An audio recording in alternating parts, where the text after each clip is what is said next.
Good morning to everyone. This is the power of healing with Utabi Ungoweketelo. Yo, it's been long, ne?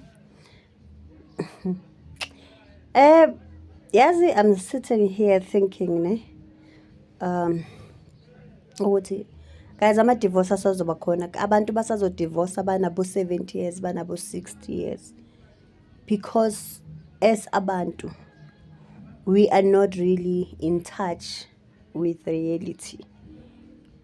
I think we've been sold too much ideology yokuthi life has to be perfect, and social media has made it worse.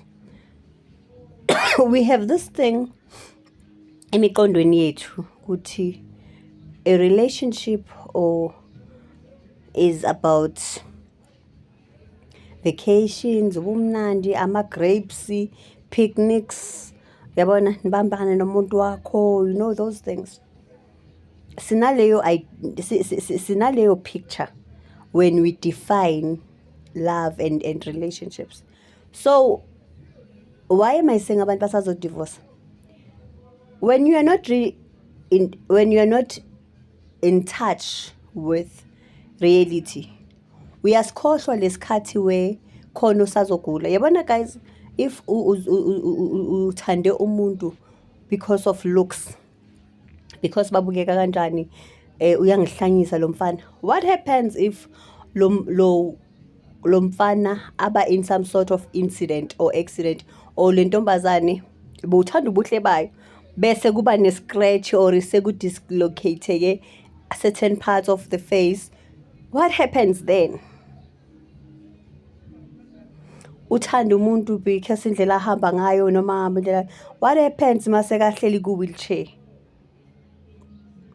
Mawuthanda umuntu for imali, that's when the time kuthiwa kasakwazanga ukuthenga i-grocery for a month, uzombona njengomuntu useless, more than useless.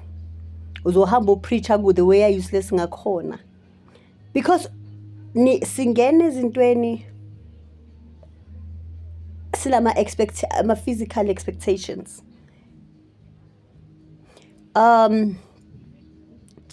Uthanda ukuma komuntu nani, what happens masekagula umzimba sowehla nani angasabi the way bekayishape bekengakhona?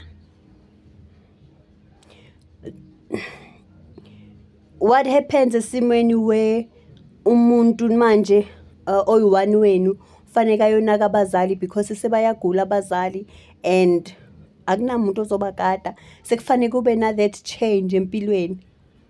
You know, we're not prepared for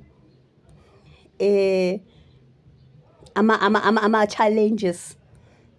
We don't, and I mean, it's understandable that akekho umuntu ofuna istorm, but mangithi ngiyabheka ne kahle kahle siphila istorm. Mangithi ngiyabheka siphila istorm because what happens to those situations? Because you cannot expect ukuthi umuntu wenyama uzohlala right emoyeni, uzohlala right enyameni nani, khona ukugula, khona yonke lento. What happens in a situation where nishadile naba nabantwana bese kushona umntwana?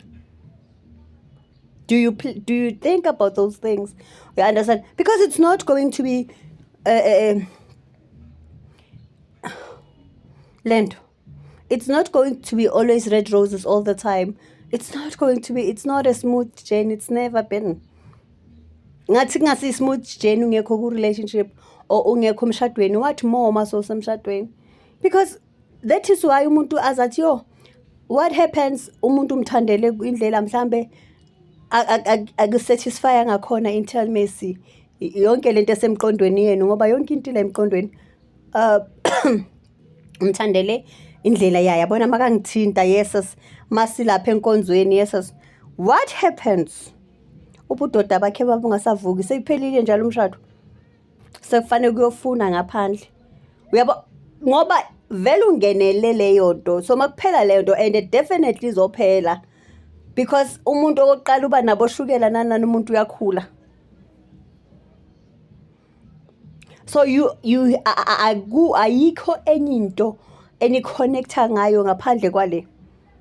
Ayikho enye into beniconnecta ngayo ngaphandle kokuthi akuphi imali, akenzela izinto, akenzela.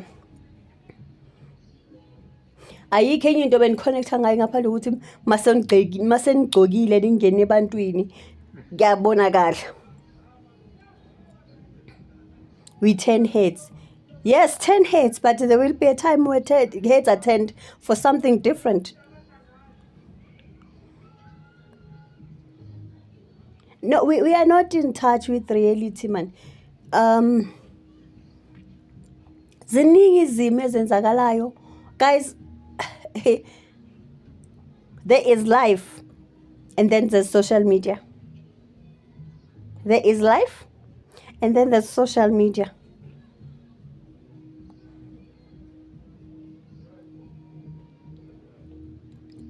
Yabona uzoyibona indoda yakhe useless because indoda kamakhelwane ingena nama-plastic, ubone yakhe useless ngoba ngiyingena neliwani.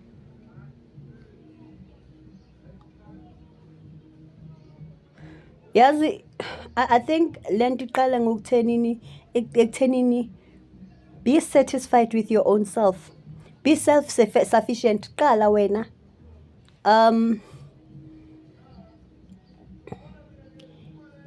There's no pressure. There is no pressure, guys. There's no pressure.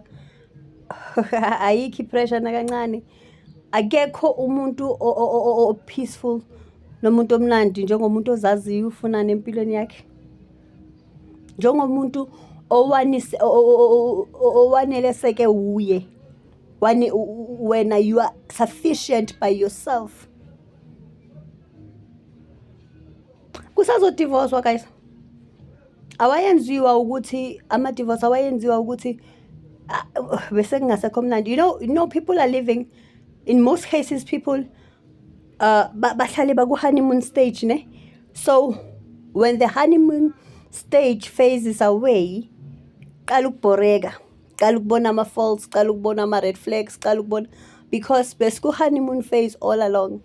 And then when reality caught up with us, so kuyabhora.